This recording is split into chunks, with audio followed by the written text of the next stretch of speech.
وَنُنَزِّلُ مِنَ الْقُرْآنِ مَا هُوَ شِفَاءٌ وَرَحْمَةٌ لِلْمُؤْمِنِينَ.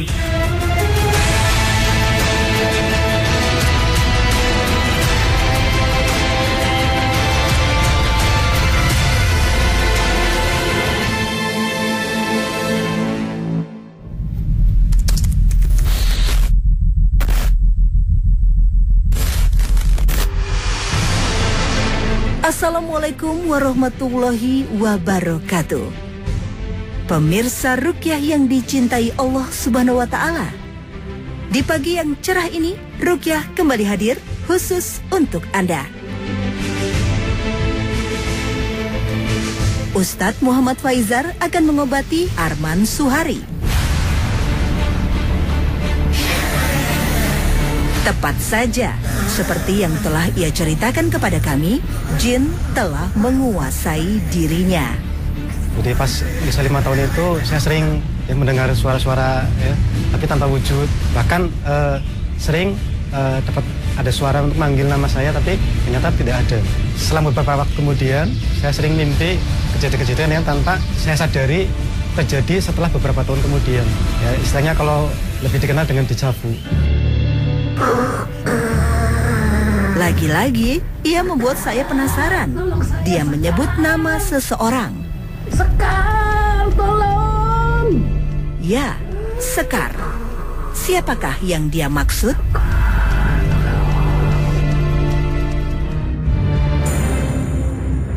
Pemirsa Ruqyah. Bapaknya Mas Arman. Pergi! Ketik untuk menatap sang ayah Saryono, pandangan mata Arman kosong, seakan tak mengenal lelaki yang selama ini telah menghidupinya. Bilang.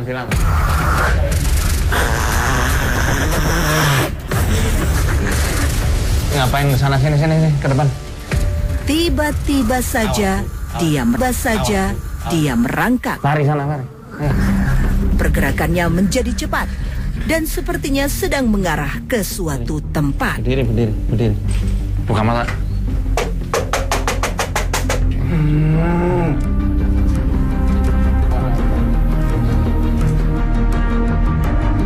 Bismillahirrahmanirrahim. Pemirsa, ini mungkin sekilas seperti kaligrafi ya. Ini sebenarnya ada talbis iblis yang betul-betul menghinakan asma Allah. Kalau memang betul ini adalah nama yang diklaim sebagai nama anjingnya Ashabul Kahfi, walaupun itu memang anjing yang Allah muliakan dan memang Allah nanti akan masukkan dalam surga, tapi tidak sepantasnya asma Allah yang mulia disandingkan kepada nama anjing Ashabul Kahfi. Terus di sini bisa Anda lihat ada wafak ya. Aufak yang ini terkenal untuk mengundang rezeki dan menolak bala. Ini termasuk sihir putih atau yang dalam kitab Sawa'iqul Harikah dikatakan Asihrul Ulwa. Sihrul Ulwa, sihir-sihir yang ditujukan untuk kemuliaan, dan itu tetap sama hukumnya haram. Dan ini banyak sekali umat muslim yang belum tahu fatwa yang mengatakan bolehnya aufak. Ya, itu adalah fatwa yang marjuh dan tidak bisa diambil. Aufak termasuk bagian dari sihir dan itu diharamkan dan bisa dijadikan sarang sembunyinya jin. Khususnya Ya, pemirsa Ruqyah bisa Anda saksikan saat kaligrafi itu dimusnahkan ya, dengan cara dihancurkan. Tiba-tiba Mas Arman langsung terkapar tidak berdaya. Ya, seolah saling berkaitan antara Arman dan benda tersebut. Arman pun sekarang bereaksi lagi. Ia terus menggerak-gerakkan tangannya dengan lembut. perlu kita ketahui bahwasanya Allah Subhanahu wa Ta'ala sudah menjamin orang-orang yang menjaga kemurnian tauhid, kemurnian keimanannya, dan tidak mencampur adukannya dengan noda kesyirikan sekecil apapun itu, maka bagi mereka jaminan keamanan dan hidayah dari Allah Subhanahu wa Ta'ala. Bisa Anda lihat dalam surat Al-An'am, alladzina amanu wa lam yalbisu imanahum bidzulmin ulaika lahumul amnu wa hum muhtadun. yakni orang-orang yang menjaga keimanannya dan tidak mencampur adukan keimanan dengan noda kesyirikan, dengan kezaliman, maka bagi mereka jaminan keamanan dari Allah Subhanahu wa Ta'ala, dan mereka akan dituntun, diberikan hidayah oleh Allah Subhanahu wa Ta'ala. Maka kita perlu benahi dulu akidah atau tauhid yang ada di lingkup keluarganya, akidah atau tauhid yang ada di lingkup keluarganya. Karena ketidaktahuan masyarakat kita, sehingga jimat yang menyerupai kaligrafi dan bukan sesuatu yang dikhawatirkan akan menjerumuskan mereka ke dalam jurang kesyirikan. A'udzu billahi minasyaitonir rajim. Afahasibatum annama khalaqnakum 'abada. Pemirsa Ruqyah, Ustadz kembali melanjutkan meruqyahnya. Fata'alallahul malikul haqq. La ilaha illa huwa rabbul arsyil karim. Itu manusia apa jin, Sekar? Jin. Oh, namanya? Setelah Ustadz merasa cukup mengorek informasi darinya, Ustadz meruqyahnya lagi. A'udzu billahi minasyaitonir rajim. Wattaba'u ma tatlu asyayatin 'ala mulki Sulaiman wa ma kafara Sulaiman walakinna asyayatin kafaru yu'allimuna an-nasa as-sihr. Reaksi Arman kembali aktif. Malakaini bi babil Harut wa Marut wa ma yu'allimani min ahadin hatta yaqula inna nahnu fitnatun fala takfur. Fayata'allamuna minhuma ma yufarriquna bihi bainal mar'i wa zawji. Arman yang masih dikontrol energi membuka bibirnya. Sekarang dia mengaku ialah yang bernama Sekar. Sekitar tahun 2016. Di situ saya penasaran, kenapa kok saya terpaut dengan namanya Sekarwangi. Ya, kemudian saya cari informasi, ya ternyata Sekarwangi itu adalah masih ada hubungannya dengan Nyi Roro Kidul. Ya. Lawang ini sih yang di sini siapa ini? Hah? Ampun. Kamu yang bikin Nini Hah? Nini siapa kowe? Aku Nini Ritam jenenge. Nini Rit. Gerak-gerik Arman kembali berbeda. Kini ia mengaku bernama Nini Ritem. Ya, ini pemirsa, kalau jin suka tinggal di area sini, rahang, itu membuat orang ketika berbicara, menyebabkan orang yang diajak berbicara itu benci terlebih dahulu. Dimanapun saya berada, biasanya lebih sering ketemu seorang nenek-nenek, ya. Biasanya dapat pakaian batik dan bawaan pakai kain. Di tempat-tempat yang kata orang itu angker, dia pasti menampakkan diri. Terus saat saya tidur, biasanya saat tengah malam, sekitar jam 12 malam, saya sering bangun. Di situ saya merasa kayak ada yang memperhatikan saya. Ya, ternyata suatu ketika saya pernah melihat, ternyata itu pocong. Ya. Di pocong itu ngikuti saya dari sekian tahun. Menuju suatu kamar. Ana basyarum mithlukum yuha ilayya annama ilahukum ilahu wahid. Faman kana yarju liqa'a rabbih faly'amal 'amalan shalihan wa la yusyrik bi'ibadati rabbih ahada. Oke, ini nih kowe, buka.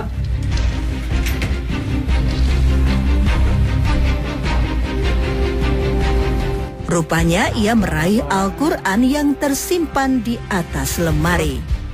Aku pengen baca Quran. Hayang eneh maca Quran. Malahan eneh. Temenan. Selanjutnya, setelah menggapai kitab suci umat Islam tersebut, ia meminta Ustadz untuk mengajarkannya mengaji. Oke Pak Ustadz. Qadis taktartum minal ins. Benar-benar membuat saya tercengang. Saya tidak menduga bahwa makhluk gaib yang menyerupai nenek-nenek ini mau belajar mengaji. Ba'duna bi ba'di wa balagna jalan. Pemirsa Ruqyah, bisa Anda lihat sekarang Mas Arman yang masih dikendalikan oleh jin, dia meminta dikoreksi ya sama Ustadz Faizar saat dia sedang membaca ayat-ayat suci Al-Quran. Saya baru melihat bahwa ada makhluk gaib yang memang menginginkan untuk belajar membaca Al-Quran. Mana? Betulnya tong di Ustadz. Mulut tutup kana. Lihat mulut. Mana?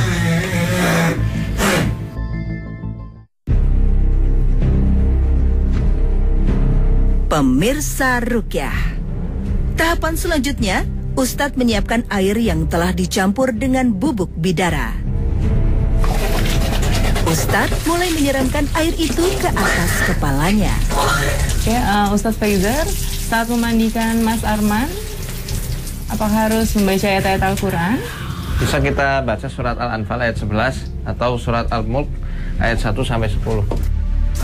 Tetapi kini Arman bak menyerah dan meminta ampun. Ternyata terapi ruqyah masih berlanjut. Ustadz Faizar meminta Saryono untuk berwudu. Lalu berikutnya air wudu itu ditampung dalam suatu wadah. Setelah rampung, air wudu itu kemudian digunakan untuk memandikan Arman. Arman terus meminta ampun. Seakan setiap air yang menetes dan membasahi tubuhnya berdampak menyakitkan.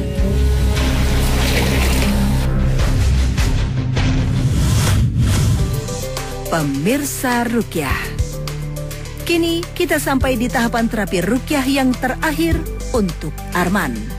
Sekarang kita akan membuat makanan yang bergizi untuk Pak Arman. Bergizi untuk Pak Arman, tapi beracun untuk jin yang ada dalam tubuhnya. Kita membutuhkan limpa kambing.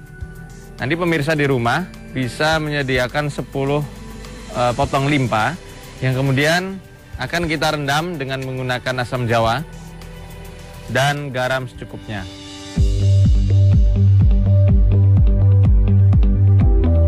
Selama proses perendaman, kita bisa meruqyahnya dengan membaca surat Yasin ayat 58 hingga ayat 61.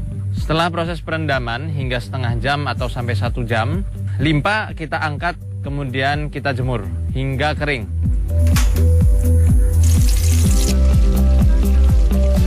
Alhamdulillah, limpa sudah jadi ya, dan bisa dikonsumsi dengan menggunakan kecap maupun saus sesuai selera masing-masing. Dan amat sangat baik untuk dijadikan lauk pauk sehari-hari. Pemirsa ruqyah, limpa kambing goreng buatan Ustadz Faiz telah matang. Saatnya Arman menghabiskannya. Jin terus mencoba menghalangi Arman memakan limpa kambing itu. Makhluk gaib tersebut terus-menerus mencoba mengontrol Arman. Ustadz, ini kenapa nih? Belum mengkonsumsinya aja, dia sudah bereaksi. Sebetulnya apa sih yang dirasain jin ini terhadap limpa tersebut? Wallahu a'lam. Tapi yang jelas limpa yang direndam dengan menggunakan asam jawa serta garam itu berfungsi sekali untuk mengobati jin yang suka sama manusia. Tarik deh. Bisa Anda saksikan pemirsa. Alhamdulillah, semua pengaruh buruk dalam tubuhnya telah keluar. Kesadaran Arman pun sudah balik lagi. Jadi Bu. Pemirsa ruqyah, waktunya kita beralih ke pasien berikutnya yang bernama lengkap Lina Hermawati. Perempuan yang sedang menggeluti usaha bisnis makanan ringan ini telah dirasuki energi gaib. Seiring berjalannya waktu, reaksi Lina semakin aktif saja. Seperti sekarang ini, tubuhnya berputar kencang sekali. Namun, lama-kelamaan dia berubah gaya. Sekarang ia menyerupai ular. Lina belum puas dan masih membuat onar. Buka mata. Kamu ngapa di sini? Ular di pohon sana, bukan di tubuh manusia.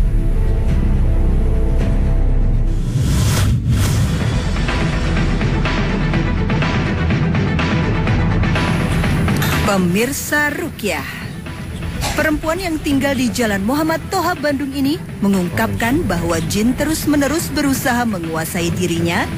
Dari semenjak kecil pernah dikasih beberapa mantra sama kakek nenek kayak gitu, dan sempat saya juga mengamalkan dengan puasa-puasa kayak gitu karena anjuran dari kakeknya kayak gitu. Nah, mimpi buruk juga sering. Dari kecil itu sering mimpi di sekitar saya itu banyak sekali ular-ular, dari yang terbesar sampai yang terkecil. Namun ular-ular tersebut tidak pernah menyerang saya. Mereka anteng-anteng saja walaupun saya lewat di depan mereka. Ketika saya ikut ruqyah mandiri sama ruqyah masal kayak gitu, mulailah dalam mimpi saya si ular-ular tersebut mulai menyerang.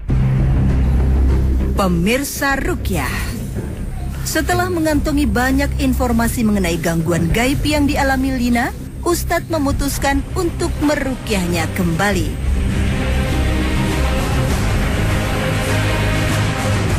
Sekejap, ada yang berbeda dari Lina.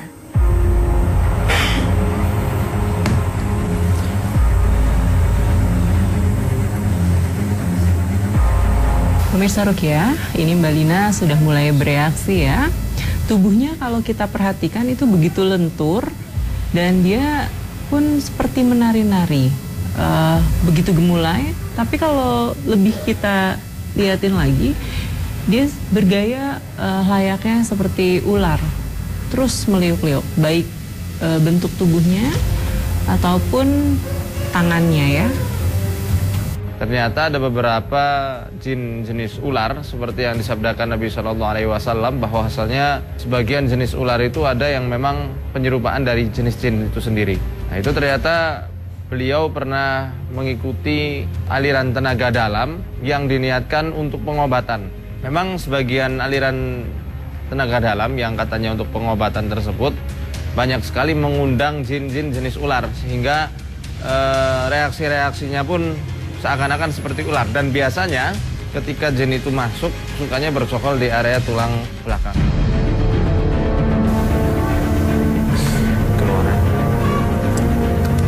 Setelah kondisi Lina lebih baik, Ustadz melanjutkan meruqyahnya. Tapi setelah Ustadz meniup-niup wajahnya, nampaknya Lina seperti kesakitan. Jin terus membuat Lina menutup rapat-rapat wajahnya.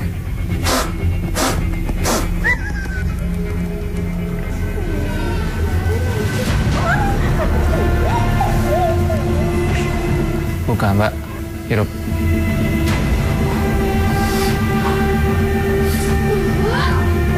Semakin lama dihirup, semakin jin itu meringis menahan kesakitan.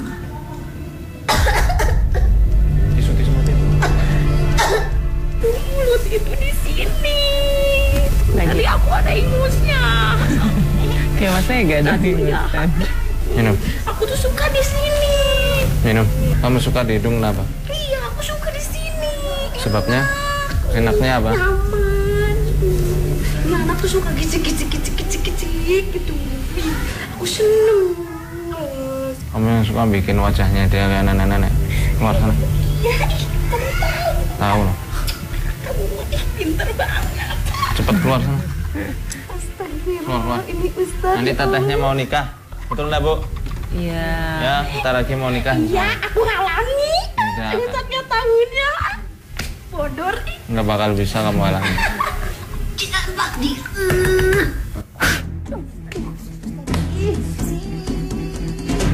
Tahapan selanjutnya, Ustadz mengoleskan minyak wangi ke jari saya.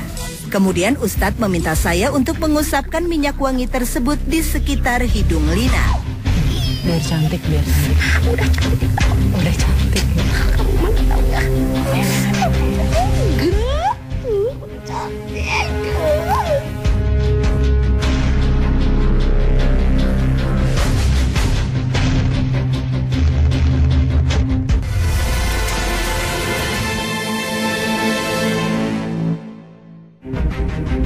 Pemirsa Ruqyah, sesuai permintaan Ustadz Faizar, kami menyiapkan pisang dan coklat secukupnya.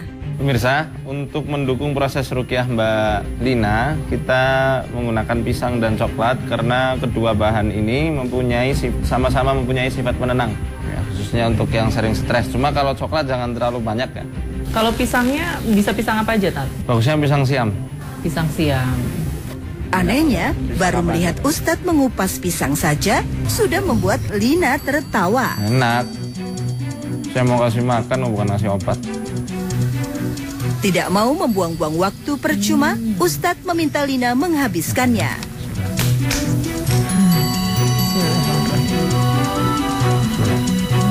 Sesudah menelan satu suap, Lina bereaksi lagi.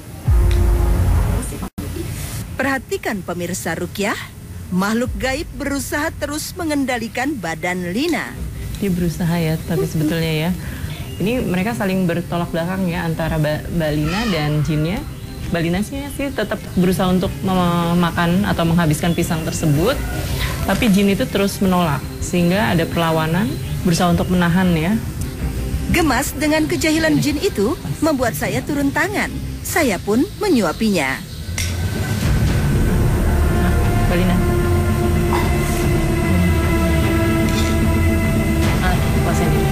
Alhamdulillah, pisang yang tersedia bisa dihabiskannya. Bersamaan dengan itu, Lina kembali tersengat aura mistis. Melihat itu, Ustadz kembali memberinya pisang. Terus melawan kekuatan tak kasat mata. Belum. Mbak Lina.